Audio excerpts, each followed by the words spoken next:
First of all, there are two concepts I need to explain to you. The first is that the only way to profit month after month in Forex consistently is by trading in the medium term. Large funds manipulate the currency market, and not only them. Even brokers intervene in the very short term to manipulate currency pairs against their clients. Just think.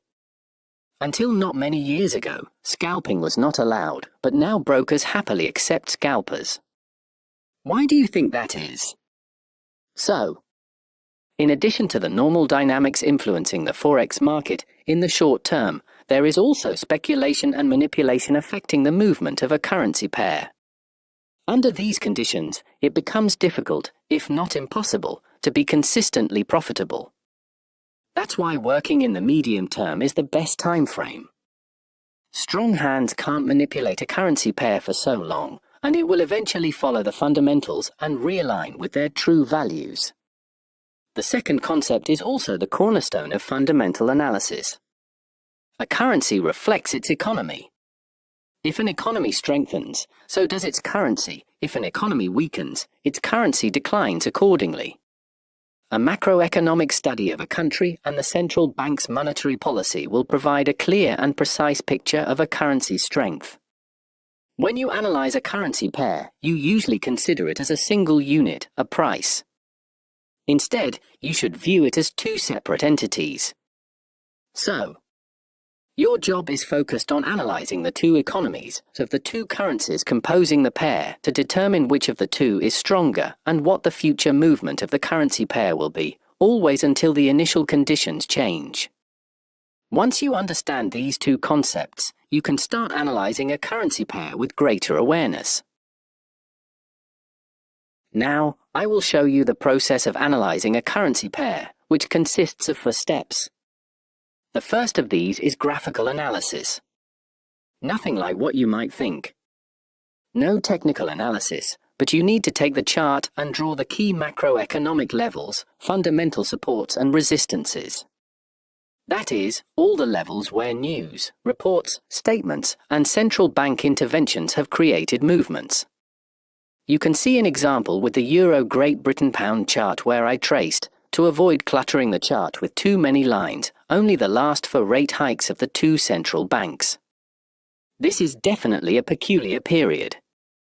Usually, there are few lines indicating a change in the interest rate, and even considerations are much simpler than in the last year and a half, where conditions changed from one day to the next. In recent years, with the increasing availability of information on the internet, decisions on central bank monetary policy are sometimes known days or weeks in advance, so when a rate cut or hike is announced, it may already be factored in by the market. You must highlight every change in policy and any pre-announcements by a central bank, as these will give you key levels that, if surpassed, will give rise to what I call price excesses, which, if conditions don't change, will sooner or later revert. This will provide you with excellent trading opportunities. After highlighting on the chart the most important macroeconomic events that will act as fundamental supports and resistances, the next step is to weigh the pros and cons of the economies composing the currency pair, trying to define the strengths and weaknesses of both. What you need to do is, for each economy, create 2 columns, pros and cons, and put under each one the events and aspects that can influence the economy and, therefore, the strength of the currency. For example, I take the United States and create the 2 columns.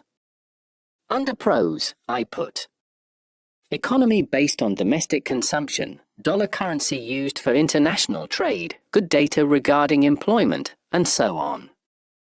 Under cons, I put the uncertainty of November's political elections, budget deficit problems, too strong dollar penalizes exports, and so on.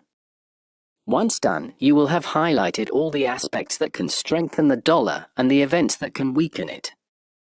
So not only economic, but also political, fiscal, and other aspects can influence the movement of a currency. You will also need to do the same for the other currency composing the pair and, in the end, make your assessments. Which economy is stronger and more stable, and which is weaker and more uncertain? You need to answer this question: what events could change the current conditions in the future? It's now important for me to make a clarification to avoid any misunderstandings. Fundamental analysis doesn't provide a strategy, much desired by traders who ignore the reasons behind certain movements but crave something that tells them to buy or sell.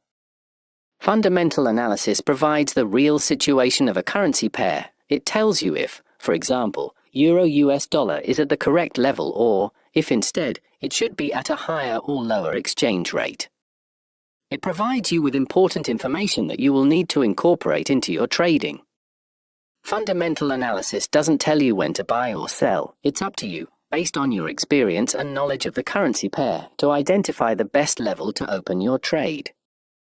In the description, I have listed some websites where you can get news and be informed about the main events of a country. In summary, in this first part of the mini-course on fundamental analysis in Forex, you have seen that short-term speculation also exists in the currency market and that the best way to work is in the medium term. You have also learned that a currency reflects its economy, so you shouldn't see a currency pair as a single price, as with a stock or a commodity, for example, but as two separate entities representing two opposing economies. You have seen the first step of the fundamental analysis of a currency pair, which is to trace on the chart all the important macroeconomic levels that, if surpassed upwards or downwards without changing conditions, provide excellent trading opportunities.